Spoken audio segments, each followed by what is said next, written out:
My favorite author is Dr. Seuss. He was an American poet and an American cartoonist.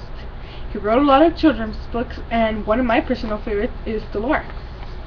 Lorax by Dr. Seuss. So, this book is about a young boy, and he visits a strange old man who appears to be an outcast. He visits them in the town where the grickle grass grows, and in the street of the lifted Lorax. The boy pays the Onceler for him to just tell him the story about what happened to his turned down town. The Onceler explains to the boy how he arrived to this beautiful place, and how by chopping these truffula trees, which are like little fluffy little trees, his town came to be a very ugly and old place. The Onceler proceeded to cut down these truffula trees and to gather raw materials to knit something called sneed, which is a ridiculously versatile invention of his. Sneeds could be used as pillows, sheets, a curtain, a seat cover, a hat, a carpet, and a countless number of other things. So I will be reading to you one of my favorite parts of the story, and just be telling you, reading from this book, and just explaining stuff that happens along. So I'm going to use some parts of it. Which is, what was the Lorax, and why was it there? And why was it lifted and taken somewhere? In the far end of town where the grickle grass grows, the Onceler still lives here. Ask him, he knows. You won't see the Onceler, don't knock on his door. He stays in the lurkin on top of his door. He lurks in his lurkin cold under the roof, where he makes his own clothes out of muffled moof. And in one special day night, midnight in August, he peeks out the shutters, and sometimes he speaks, and tells how the Lorax was lifted away. He'll tell you perhaps, if you're willing to pay. On the end of a rope, he lets down a tin pail, and you have to toss in 15 cents and a nail, and the shell of a great-great-grandfather's snail. Then he pulls up the pail, makes a most careful count, to see if you paid him the proper amount. Then he hides what you paid him away in the snug, his secret strange hole in his frivolous glove.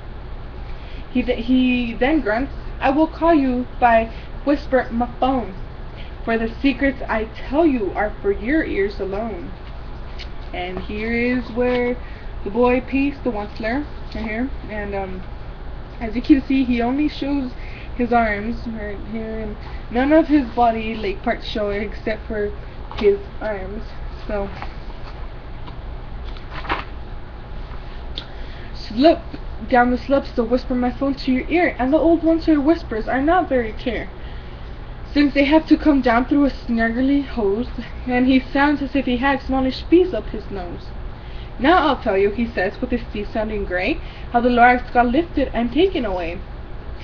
It all started way back, such a long, long time back.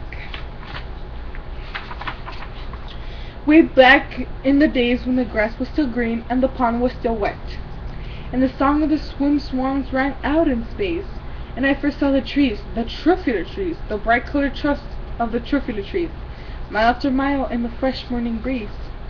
So these are the truffula trees that the Onceler is talking about, and these are like the few these fluffy, like little colorful tree-like things.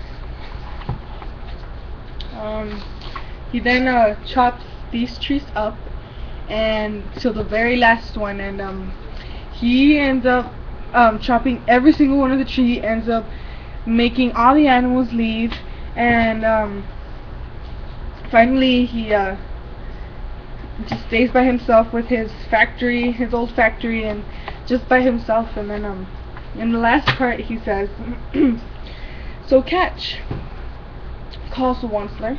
He lets something fall. It's a truffula seed. It's the last one of all. You're in charge of the last of the truffula seeds, and truffula trees are what everybody needs. Give it clean water and feed it fresh air. Grow a forest protected from maxes that hack. then the Lorax and all his friends may come back.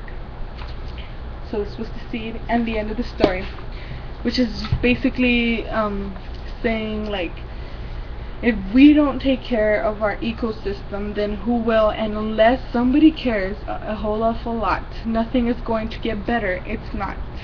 That was one of the quotes from Dr. Seuss.